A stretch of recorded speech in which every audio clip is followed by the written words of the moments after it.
안녕하세요. 안녕하세요. 지난 주일에 우리가 말 사건에 대한 이야기를 좀 나눴었습니다. 기억나시죠? 네. 말이 우리 사람 사이에, 오늘 지금 성시교동 말대로 사람 사이에 말이 통하는 사건이 성령의 사건이다. 그리고 그게 바로 공동체적 사건이다. 이런 이야기를 나눴었어요. 말이 통한다는 거는 옆 사람끼리 말이 통하는 거죠. 그냥 쉽게 말하면 내 속마음을 이 사람이 알고 이 사람 속마음을 내가 알고 이렇게 말이 통하는 거잖아요. 그리고 또 조금 더 깊게 보면 하나님하고 내가 마음이 통하는 것도 있겠죠. 내 마음을 하나님이 알아주시고 하나님의 마음을 내가 알아드리고 이것도 말이 통하는 거죠. 오늘 정경 집사님 기도해 주셨는 것처럼 이 자연의 소리를 알아듣는 것들도 서로 알아주는 걸 수도 있겠어요. 비 오는 소리를 들으면서 비 맞는 아까 개구리 기도하셨는데 이런 아이들이 이렇게 살아 움직이는 소리를 들을 수 있다면 굉장히 영적인 귀가 열리는 거겠죠? 지난주에 나눈 것처럼 말 사건이라면 그냥 단지 소리가 시끄러운 게 아니고 서로 이렇게 마음이 통해지는 어떤 것. 그게 성령의 사건이고 공동체적 사건이다. 이런 이야기를 우리가 나눴었습니다.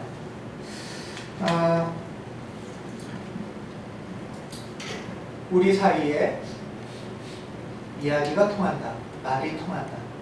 이게 이렇게 엄청난 사건이라는 얘기는 조금 거꾸로 말하면 우리가 살면서 그렇게 말이 잘 안 통한다는 얘기기도 하죠. 그렇지 않습니까? 지난주 여러분들의 삶을 한번 잠깐 돌아보시면 어떨까 싶어요. 먼저 여러분들은 지난 한 주간 어떠셨어요? 좀 말이 잘 통하는 경험이 있으셨나요? 내 속을 누가 좀 알아주고 내가 이렇게 표현하면 그 사람이 찰떡같이 알아듣고 그래서 막 구구절절히 설명 안 해도 또 그 사람이 무슨 얘기를 할 때 내가 좀 알아들어주고 그래서 마음이 통했다. 그런 기억이 있다면 느낌이 어떠셨어요? 그럴 때? 좀 후련할 수도 있고 시원할 수도 있고 그래 깝깝했는데 그래도 이런 맛에 또 사는 거지 뭐 이런 정말 숨통을 트이는 일일 수도 있죠. 감사하고 기쁘고 후련한 마음 뭐 그런 사건이나 그런 기억이 떠오르실 수도 있을 것 같아요. 또는 좀 말이 좀 안 통했던 경험이 있으신가요? 지난주에? 왜 그렇게 내 말을 오해하지? 또는 난 그게 아닌데 저 사람 왜 무슨 소리 하는지 내가 잘 못 알아듣겠네? 뭐 이런 것도 있을 수 있죠. 난 그게 아닌데 부장님 왜 그래 도대체? 뭐 이럴 수도 있고요. 뭐 예를 들면 그래서 원래는 그런 뜻이 아니었는데 서로 오해가 생기고 기분이 좀 상하고 그런 경험이 있으실 수도 있겠어요. 답답할 수도 있고 원망스러울 수도 있고 그때는 또는 뭐 그 정도는 아니라도 좀 안 통하니까 뭐 한두 번 안 통했나? 하면서 접을 수도 있죠. 사실은 그렇지 뭐 사람이 통하겠어? 이 세 가지 경험 중에 어느 경험이 많으셨나요? 우리가 성령 충만 또는 성령 사건을 경험하고 싶고 사모한다는 것은 어떤 그런 이런 사정 속에서도 마음이 이어지는 어떤 기대가 있는 거죠. 말이 안 통하는 경험은 사실 우리가 일상에서 자주 겪는 경험일 수 있을 것 같아요. 내 뜻은 그게 아닌데 저 사람이 오해를 할 수도 있고 또 저 사람 뜻이 뭔 소리인지 난 잘 모르겠고 특히 요즘 현대에 들어서서 20세기 또 21세기에 이렇게 말이 안 통하는 것에 대해서는 참 많이 사람들이 주목도 하고, 이거는 그냥 우리의 일상만이 아니라 학문에서도 굉장히 많이 주목하는 영역이기도 하죠. 학문이나 뭐 이런 데서 주목한다는 얘기는 진짜 깝깝하게 말이 안 통하나 보다 라는 현상을 반증하는 것이기도 합니다.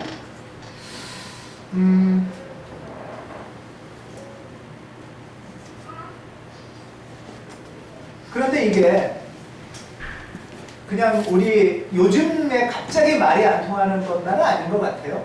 성경에도 보면은 말이 안 통하는 사례가 굉장히 많이 등장해요. 오해도 하고 뭐 이런 경우가 많이 등장합니다. 뭐 예를 들면 예수님하고 제자 사이에도 이런 일이 굉장히 흔한데요. 누룩 이야기가 예를 들면 저는 이 말씀을 준비하면서 먼저 떠올랐어요. 예수님이 제자들한테 이렇게 얘기하신 적이 있어요. 마태복음 16장 6절에 보면 사실 저는 이 번역들이 별로 그렇게 마음에 안 드는데 예수님이 모든 사람한테 이렇게 반말을 했을까 싶기는 한데 네? 예수님은 뭐 노인네도 없고 애도 없이 다 야자하진 않았을 거예요, 분명히. 근데 마태복음 16절에 보면 여러분들은 바리새파 사람들과 사두개파 사람들의 누룩을 주의하고 경계하십시오. 이렇게 얘기를 했어요. 바리새파 사람들과 사두개파 사람들의 누룩을 주의하고 경계하십시오. 이렇게 얘기했어요. 자, 뭐를 주의하라는 거죠? 이 말씀에서는 그냥 이 말씀, 이 이야기대로만 딱 들으면 어느 부분을 주의하라는 거죠? 다시 말씀해볼게. 잘 들어보세요. 잘 안 들리시는군요. 자, 여러분들은 바리새파 사람들과 사두개파 사람들의 누룩을 주의하고 경계하십시오. 그럼 뭘 주의하라는 거예요? 누룩. 예. 이렇게 들리신 분도 있고요. 또 뭘 주의하라는 거예요? 예, 둘 중에 하나죠. 사두개파나 바리새파를 주의하라고 들을 수도 있고요. 누룩을 주의하라고 들을 수도 있어요. 예, 누룩 이렇게 하시는 분도 계시고요. 예수님은 누룩을 주의하라고 한 게 아니라 사두개파와 바리새파를 주의하라고 한 거죠? 그쵸? 바리새파나 사두개파 사람을 주의하는데 누룩처럼 주의해라 이 소리잖아요. 헷갈리세요? 예, 근데 우리가 헷갈리듯이 예수님 제자들도 헷갈렸어요. 바리새파나 사두개파를 주의하라는 거에 귀가 가지 않고 누룩을 주의하라는 데 귀가 갔어요. 아, 예수님 누룩 주의하라는구나. 야, 누룩이 뭐지? 누룩 밀가루 반죽할 때 쓰는 거잖아. 아, 밀가루 반죽? 아, 빵! 야, 우리 빵 갖고 왔니? 이렇게 됐어요. 아차, 빵 갖고 올걸. 되게 우스꽝스러운 얘기 같죠? 성경에서 실제로 얘기가 이렇게 전개됐어요.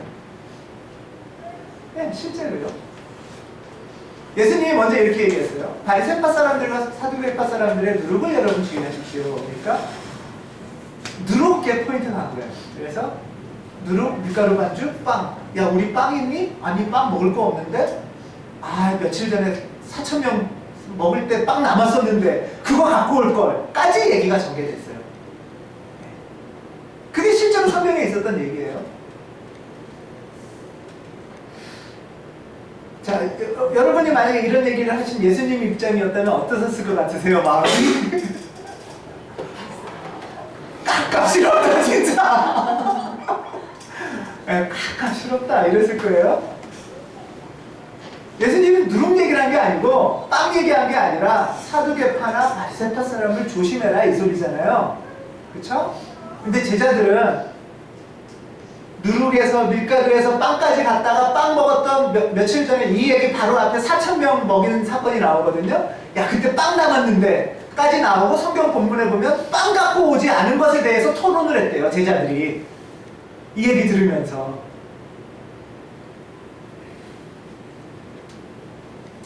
근데 우리 흔하게 이런 일 일어나지 않나요? 일상생활 살면서?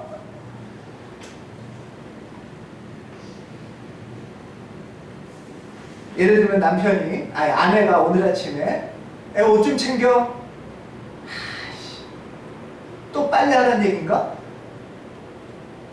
지난주에도 빨래 안 했다고 야단 맞았는데 빨래 세탁기에 돌리고서 때리려고 했으면 빨리 꺼내서 넣었어야 되는데 잊어버려 깜빡해가지고 세탁기에 둬서 나중에 열어보니까 막 쉰내가 풀풀 나서 부부싸움 지난주에도 했는데 저놈의 빨래 집어치우든가 아니면 자동 건조기를 사든가 해야지. 혹시 이렇게까지 나가본 적은 없으세요? 네. 제 경험이에요. 아내는 뭐라고 했죠? 그냥 애 옷 좀 챙겨 한마디 한 거예요. 근데 이렇게 혼자서 막 갔죠? 어디든가. 그러고는 결국 짜증나까지 왔는데 그 상태에서 만약에 아내가 왜 빨리 안 챙겨 하면 알았어 세탁기 사줄게 이렇게 나올 수 있겠죠.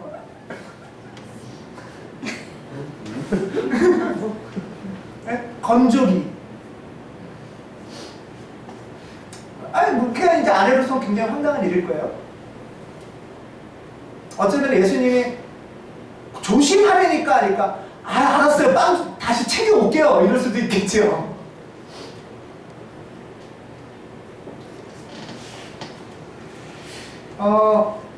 이 제자들은 분명히 평소에 먹는 거에 대해서 걱정을 많이 했을 것 같아요. 먹고 사는 일이 막막하기도 했고 굶은 경험이 있을 수도 있고 그렇죠? 그러다가 이 사례의 바로 직전에는 4,000명 5병이어 4,000명 먹여 살리는 사건들이 쭉 나와요. 그러니까 빵잔치가 또 막 있었어요. 빵이 남은 거는 어쩌면 이 사람들 인생에서 처음일 수도 있어요. 그러고 나서 옮겨와서 지금 이 얘기예요. 근데 예수님이 누룩 얘기하니까 어쩌면 이 사람들은 먼저 마음속에 그때 빵 남은 거 좀 갖고 올걸 이미 그런 생각을 하고 있었을 수도 있죠. 그런 경험과 생각과 이렇게 마음이 막 가득 찬 상태에서 누군가 한마디 하니까 그랬을 때 이 제자들은 예수님의 얘기를 들은 거예요? 못 들은 거예요? 못 들은 거죠?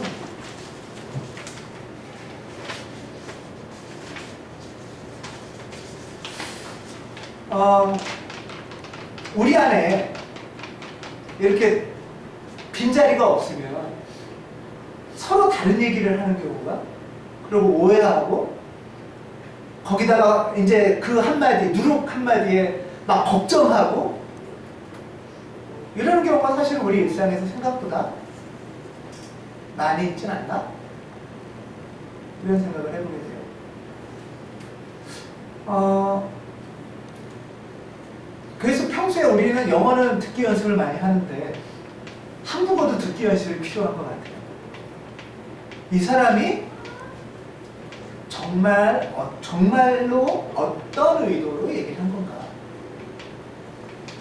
어떤 뜻으로 어떤 마음을 나한테 전하고 싶은 건가? 이거에서 잘 주목이 안 되고 또는 내 안에 여유가 없으니까 한마디에 어떤 한마디에 그냥 전혀 다른 길로 가버리는 경우가 있는 것 같습니다. 여러분들 오늘 방금 이 얘기는 저한테는 굉장히 흔한 경험이었어요. 여러분들은 어떠세요? 예. 말상관이 일어나려면 좀 듣기도 하고 알아야 되는데 이런 어떤 단절이 우리 안에서 흔히 일어나는 일일 수도 있는 것 같아요. 오늘 본문은 또 조금 다른 측면에서 독특한 대화의 자리입니다. 오늘 본문을 여러 측면에서 볼 수 있겠지만 저는 오늘 이 이야기를 대화라는 측면에서 한번 살펴보고 싶습니다.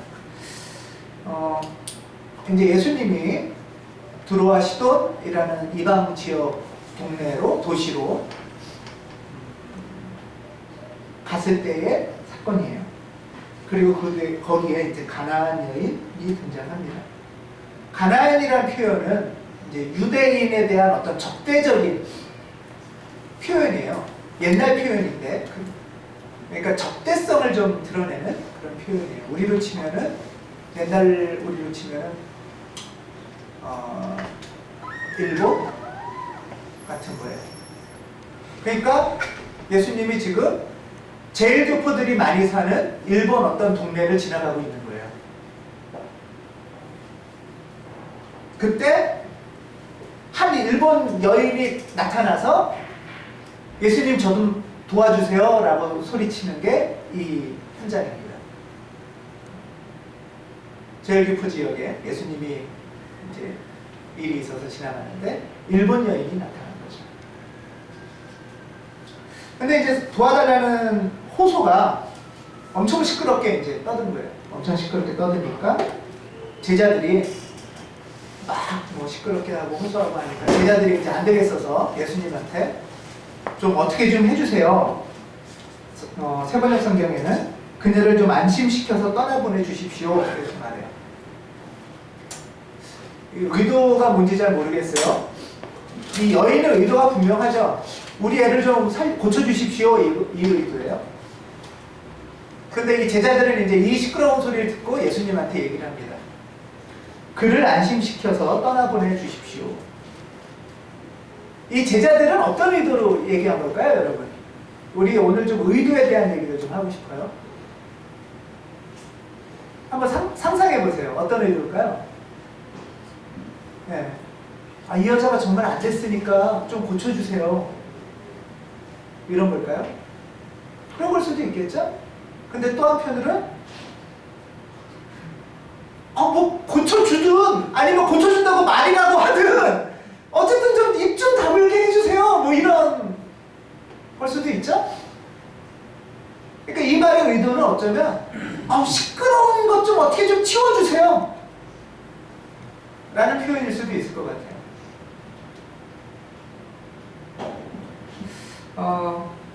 근데 예수님은 이 여자의 시끄러운 호소에 반응하지 않고 그냥 자기 길만 갑니다. 아랑곳하지 않으세요. 그리고 제자들이 좀 어떻게 좀 해봐 주세요. 시끄러워요. 이렇게 얘기하니까 나는 오직 이스라엘 집에 길을 잃은 양들에게 보내심을 받았을 따름이다. 나는 오직 이스라엘 집에 길을 잃은 양들에게 보내심을 받았을 따름이다. 그러니까 쉽게 우리식으로 말하면 나는 한국 교포 만나러 왔지 일본 여자 만나러 온 거 아니다. 뭐 이런.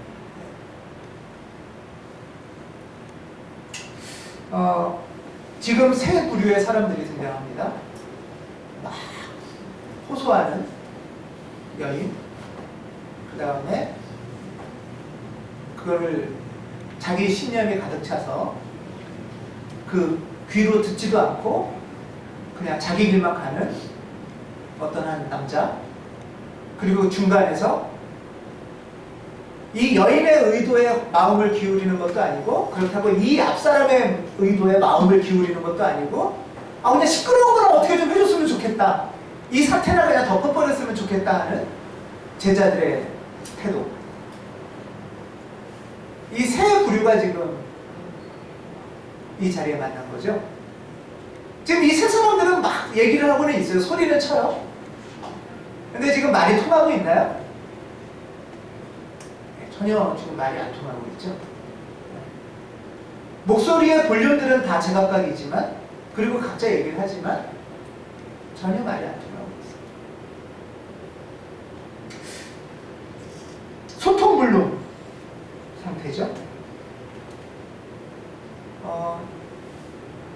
이 앞에 가는 사람을 예수님이 아니라고만 생각한다면 저는 요즘 이게 어떤 일종의 시위 현장 같은 모습일 수도 있을 것 같아요. 누구는 막 떠들어요. 뭐 좀 우리 좀 도와주세요, 살려주세요 하고 막 떠들어요.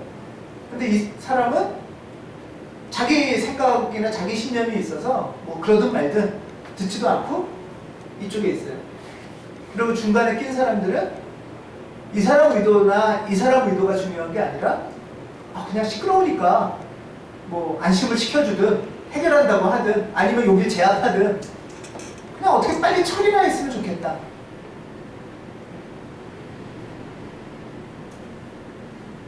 전혀 서로의 심중이나 의도나 마음에는 관심이 없는 어떤 현실 같은 생각이 저는 좀 그려지더라고요. 서로 허공에 의미 없는 얘기들이 자기 주장들이 오고 가는 것 같습니다. 근데 여기서 이제 얘기가 끝나진 않고요.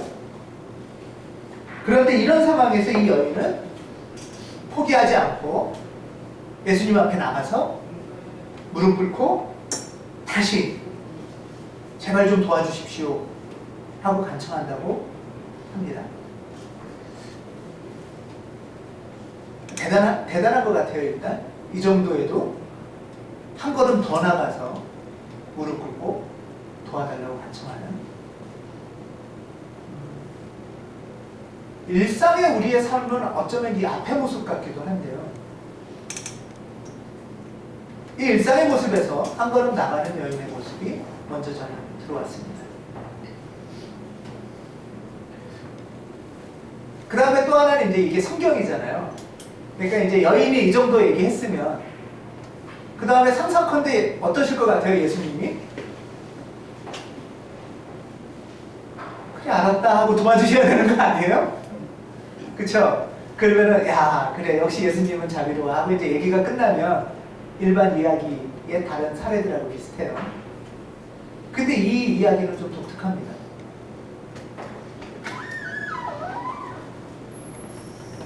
주님 도와주십시오 하고 여인이 얘기했는데 예수님이 마태복음 15장 26절에 자녀들의 빵을 집어서 개들에게 던져주는 것은 옳지 않다. 이렇게 얘기해요.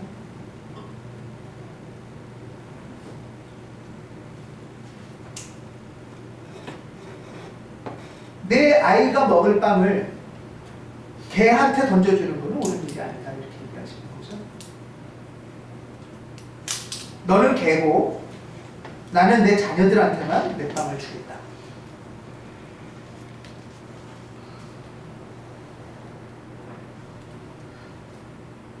여러분들이 여인이라면 어떠실 것 같으세요? 마음이?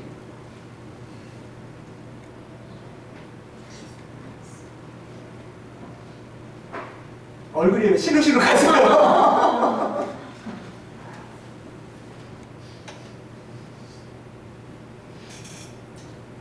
도와주지는 못하죠. 지금 이 여인은 엄청난 담벼락에 부닥친 겁니다.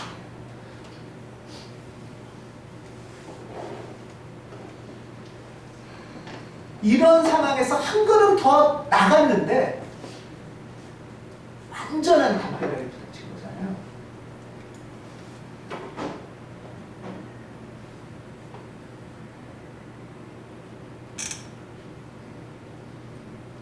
여러분 살면서 이런 경험 혹시 없으세요?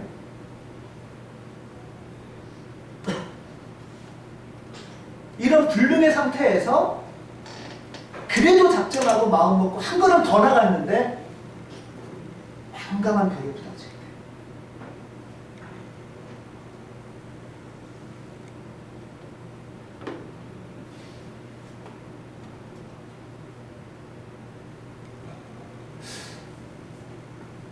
저는 그런 경험들이 있었던 것 같아요.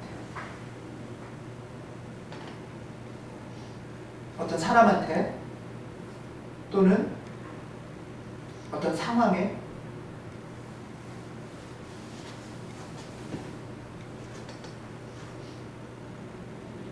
그럴 때 나는 어떻게 했었나 한번 돌아보게 됐어요.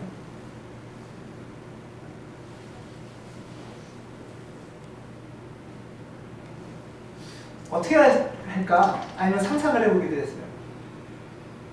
더럽고 치사하다. 내가 너랑은 상종을 하나 봐라. 이러면서 돌아설 수도 있고요. 아유, 그래. 뭐. 내 인생이 그렇지 뭐. 뭐라고 할 수도 있고요. 아니면 쫓아가서 그냥 한방 너 죽고 나 죽자. 여러분들은 이런 경험 혹시 있으실지 모르겠어요. 한번 상상해보세요.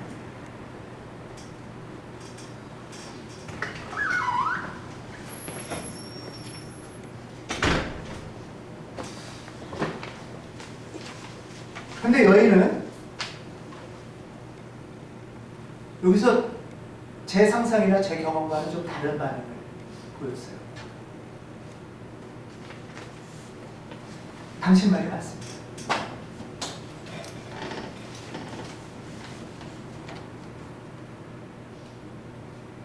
어떻게 이런 말 할 수 있지? 저는 이런 생각을 했어요. 당신 말이 맞습니다. 그러나 개들도 주인상에서 떨어지는 부스러기는 얻어먹는 거 아닙니까?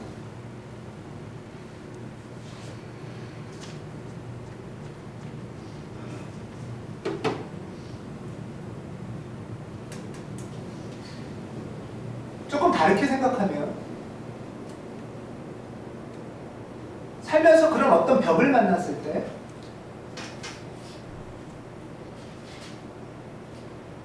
같이 두들겨 패든가 너 죽고 나 죽고 죽여버리든가 아니면 그 공격을 나한테로 퍼부어서 그래 내 처지가 그렇고 내 인생이 그렇지 뭐 자포자기하고 체념해버리고 말든가.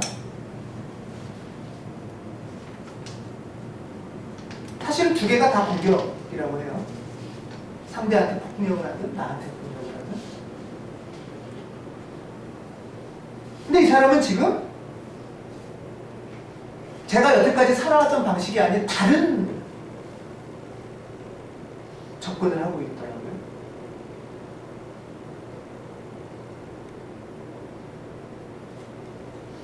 전통적으로는 예수님이 지금 이 여인을 시험하고 있다 뭐 이렇게 해석을 합니다. 근데 저는 이거는 조금 유치한 것 같고요. 뭐 또는 뭐 유대인 중심주의의 어떤 문제다 이렇게 해석하시는 분들도 있고요. 농촌과 도시를 좀 비교하면서요. 그 당시에 시돈이나 두로가 헬라 군인 도시였거든요. 그리고 이 도시는 그 주변의 갈릴리 농촌에 식량을 공급받아 사는 데인데요. 보통 1년에 한 번 여름에 시골의 그 추수철에 싹쓸이를 한대요. 싹쓸이를 해서 이 농촌 사람들이 기본적으로 이 도시에 대한 적개심 같은 게 굉장히 많아서 그런 어떤 정치 경제적인 이유로 이런 적대시하는 이런 표현도 있다고 합니다. 유대 민족주의 때 이방인의 관계든 아니면 농촌 대 도시의 관계든 어쨌든 이거는 그 당시에 그 시대에 일반적인 그 시대의 생각이었던 것 같아요. 그 장벽, 이 여인이 만난 장벽.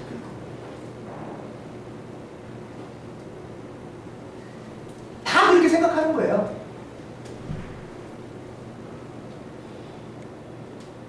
그리고 그 엄청난 장벽에 이 여인이 지금 부닥친 거죠. 소통 불가의 상황에서 한 걸음 정말 용기를 내서 더 갔는데도 단절돼 버린 거죠.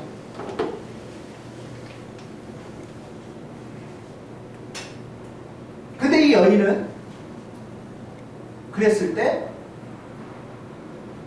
같이 무기를 들고 죽이려고 드는 것도 아니고 그 칼을 자기한테 향하는 것도 아니고 다른 방식으로 이야기를 계속 끌고 가고 있어요. 당신 말이 맞습니다. 하지만 그래 개라고 해도 부스러기는 먹을 수 있는 거예요.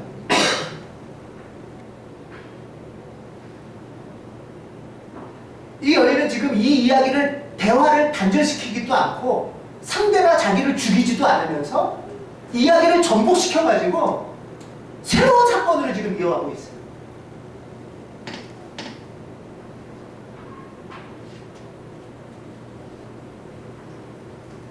예수의 어떤 독설적인 반응이든 이 시대의 강력한 편견이든 우리는 늘 살면서 그런 것에 부닥치며 살아가는 것 같아요. 이 여인은 분명히 수치와 분노를 느꼈을 겁니다. 차라리 내가 죽느니 네 꼴 안 보고 산다. 네가 나를 이렇게 모욕을 줘? 다 때려치고 회사도 보고 다 때려치고 산속으로 들어갈 거야. 제가 그랬던 것 같아요. 또는 너 죽고 나 죽자 그래.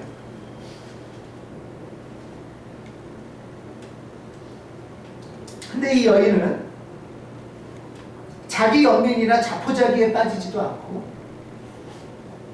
세상을 비난하거나 공격하는 것만도 아니라 이 부당한 현실을 끝까지 부닥치면서 뒤집으려는 새로운 시도입니다.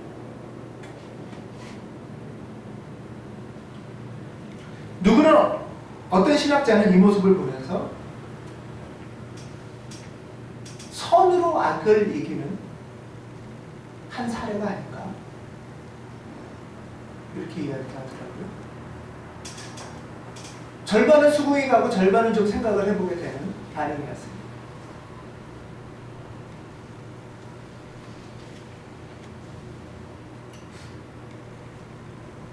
제3의 길을 찾는 이 여인의 선택? 그거에 대해서 예수는 결국 여자여 참으로 네 믿음이 크다. 네 소원대로 되라. 그러고 그 딸이 낳았다고 얘기합니다. 이건 단지 근데 믿음의 차원만이 아니고요. 마가복음 똑같은 병행 구절에 7장 29절에는 예수께서 여자에게 네가 그렇게 말했으니 네 말 때문에 네 애가 낳는다. 이렇게 얘기해요. 네 말로 인해서. 원어는 디아투톤 로고스 또는 투톤을 빼면 디아 로고스인데요. 말로 인해서 디아 로고스 또는 조금 더 확장해서 해석하면 디아 로고스는 다이아 로그죠. 다이아 로그죠. 포기하지 않는 이야기를 통한 라는 뜻이에요.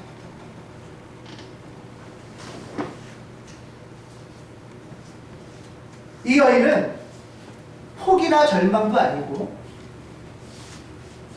폭력적인 공격도 아닌 제3의 길을 선택하면서 문을 열어가고 있습니다.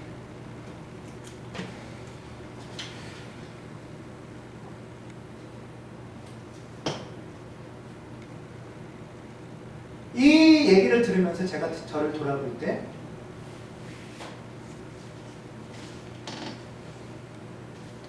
그 장벽에 대고 소리치고 욕하고 다시 내가 네 꼴 보나 보자 내가 이러면서 뒤로 물러섰을 때 사실은 저는 이 여인보다 용기가 훨씬 없었던 것 같아요. 끝까지 포기하지 않고 이 걸음을 걸으려면 단호하고 담대한 용기가